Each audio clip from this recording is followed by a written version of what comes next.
Break नंतर पाहूयात पुढची बातमी। वडील मेंढपाळ घरात कसलीही सुविधा नाही, शिक्षणाचं वातावरण तर दूरची गोष्ट, पण त्याच्या डोळ्यात एक वेगळी चमक। पहिल्यापासूनच अधिकारी होण्याचं स्वप्न होतं आणि अखेर बीरदेव सिद्धप्पा डोणे या मेंढपाळाच्या मुलानं ते पूर्ण केलंय। बीरदेव यांनी संघर्षातून घेतलेली ही झेप समाजापुढे प्रेरणादायी ठरणार आहे। पाहूयात त्यावरचा हा रिपोर्ट।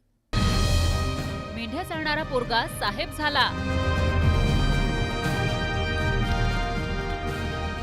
मेंढपाळाचा मुलगा बनला IPS,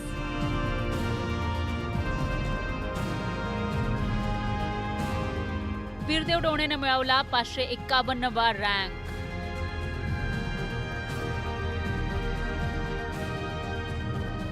हा सत्कार स्वीकारणारा आहे बीरदेव डोणे।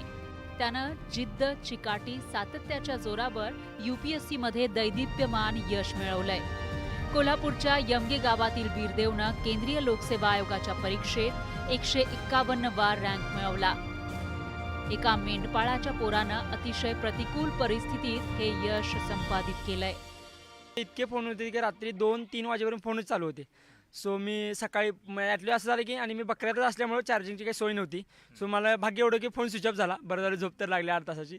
मग सकाळी जाऊन मी ते शेतकऱ्याच्या घरात जाऊन चार्जिंग लावला। मग त्यानंतर मी मोबाईल स्विच ऑन केला। मग गेल्या रिझल्ट लागल्यापासून ते म्हणजे 22ला रिझल्ट लागल्यापासून ते आत्तापर्यंत कंटिन्युअसली रोज 100 म्हणजे 300-400 मिस कॉल येतच राहिले।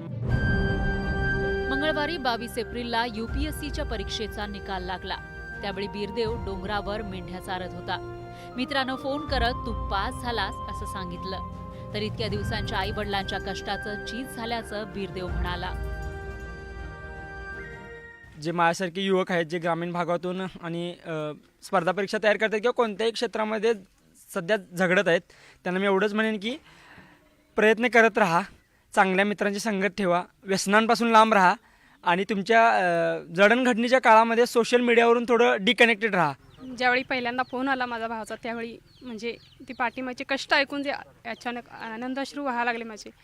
खूप वाईट वाटले की एवढ्या गरीब परिस्थितीतून भाऊ माझा पुढे गेलेला आहे। खूप हिंमत होते मला, जेवढ्या लाखो विद्यार्थ्यांच्या मधून 551व्या रँकमध्ये माझा भावाचा नंबर आलेला आहे, त्यामुळे मला खूप अभिमान वाटतोय त्याचा। मला खूप हिंमत होते, धाडस आहे मला त्याच्याबद्दल।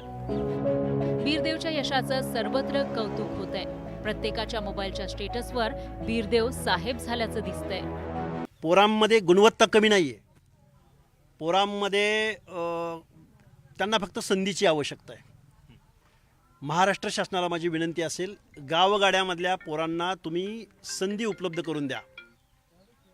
SISC नावाची एक संघटना आहे, SIAC नावाची एक संघटना आहे मुंबईमध्ये, पण तिच्याकडे शासनाचं साफ दुर्लक्ष आहे। बीरदेव डोणेनं मिळवलेलं यश पाहून प्रत्येकाला आपल्यातलाच कोणीतरी अधिकारी झाल्याचं वाटतंय।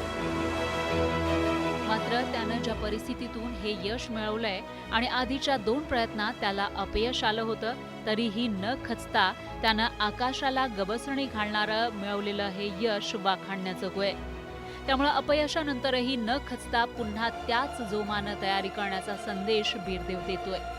बीरदेवच्या यशाला न्यूज 18 लोकमतचा सलाम।